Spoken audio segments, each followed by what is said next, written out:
नमस्कार, मैं अनिल गौतम बात कर रहे हैं। क्या राजनीतिक दल 2024 के चुनाव में मतदाताओं को रिझाने में फेल हो गया है?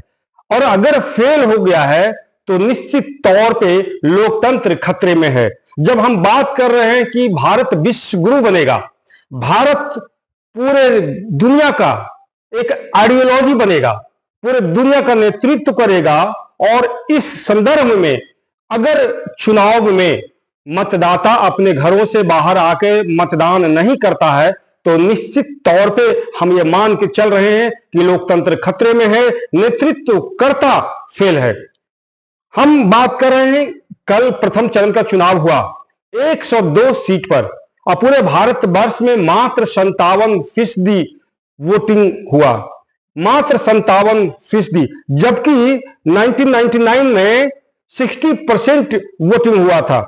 वहीं 2004 में 58% वोटिंग हुआ था, और एक बड़ा ही वोटर निकला था 2014 में, जब मोदी जी का नेतृत्व मिला था, और उस समय 66% वोट हुआ था। लेकिन क्या बात है कि 214 के बाद आज 2024 है, और 2024 में मात्र 57%। मैं बात कर रहा हूं पूरे देश का, लेकिन जब मैं बात करता हूं बिहार का तो और भी चिंतनीय सवाल है, चिंता करने का विषय बन गया है कि बिहार में मात्र 46.6% वोटर ही क्यों निकला मतदान करने। जब हम बात कर रहे हैं कि विश्व गुरु बनेगा, जब हम बात कर रहे हैं बड़े बड़े आइडियोलॉजी का, जब हम बात कर रहे हैं कि गारंटी देने का, तो आखिर गारंटी को लोग क्यों सही नहीं मान रहा है? क्या सचमुच में लोकतंत्र खतरे में है?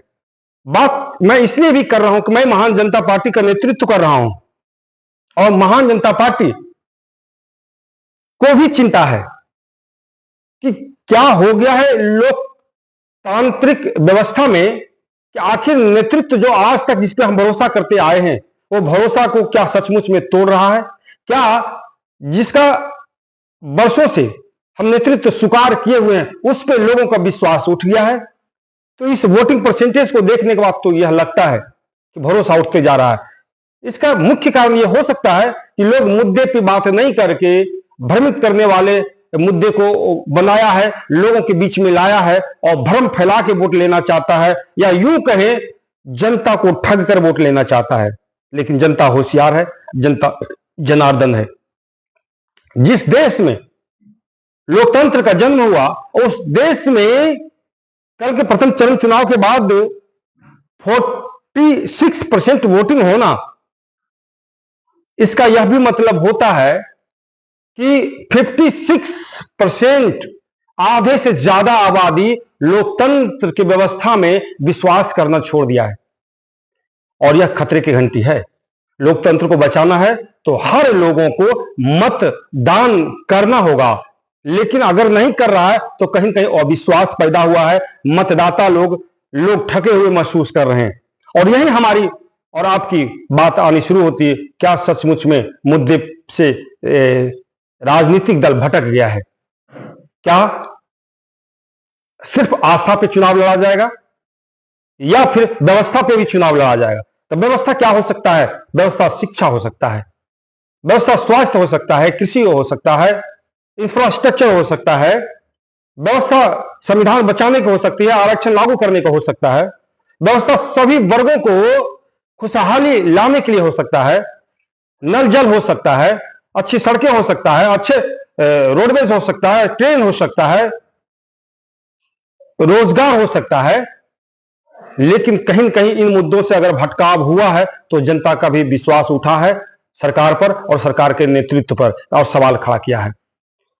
हम बिहार में कल 4 लोकसभा का चुनाव हुआ है, 4 जो संसदीय सीट है, जिसमें गया, नवादा, जमुई और औरंगाबाद, तो मात्र गया में जो बुद्ध की भूमि है, बुद्ध की कर्मभूमि है, वहां मात्र 52% वोट हुआ है। वहीं नवादा में, जमुई में और औरंगाबाद में वोट परसेंटेज 2% से लेके और 10% तक घट गया है। तो अचानक 10% वोटर कहां चला गया? इतना बड़ा तबका, और क्या जो लाइन में लगा है वो कौन लोग हैं? तो निश्चित तौर पे लाइन में लगा हुआ दलित और अल्पसंख्यक लोग, मैक्सिमम लोग लाइन में लगा हुआ है। इसका मतलब यह भी कह सकते हैं कि बाबा साहब के बनाए हुए संविधान पर दलितों को, अल्पसंख्यकों को भरोसा हुआ है और इन्होंने लोकतंत्र को बचाने के लिए आगे बढ़ा है। बाद बाकी तबके कहां चले गए? जो बड़ी बड़ी बातें करते हैं, जो बड़े बड़े सवाल खड़ा करते हैं और बड़े बड़े सपने दिखाते हैं, वो कहां चले गए? क्या सचमुच में लोकतंत्र खतरे में है? यह आपको भी सोचना है और हमको भी सोचना है और पूरे देश को सोचना है। जहां विश्व गुरु बनाने की बात चल रही है, वहां विश्व गुरु क्या, वोट ही नहीं हो रहा है। लोकतंत्र में ही लोगों का विश्वास उठता हुआ जा रहा है और इसमें मीडिया वालों की बहुत बड़ी भूमिका है। जो मीडिया वाले जो सच्चाई दिखा नहीं रहा है और भ्रम का जो सारे जाल बिछा के लोगों को भ्रमित करने में लगा हुआ है, तो मीडिया पे भी लोगों को भरोसा उठा है। मैं मीडिया वालों से भी सवाल करना चाहता हूं कि आप सच दिखाइए। सच आईना होता है लोकतंत्र का और आपका दिखाना, लोगों को जागरूक करना ये उचित प्रतीत होता है, लेकिन कहीं न कहीं आप अपने कर्तव्य से पीछे भाग रहे हैं। आप भी लोगों को छलने में लगे हुए हैं। हम बात कर रहे हैं महावीर की भूमि,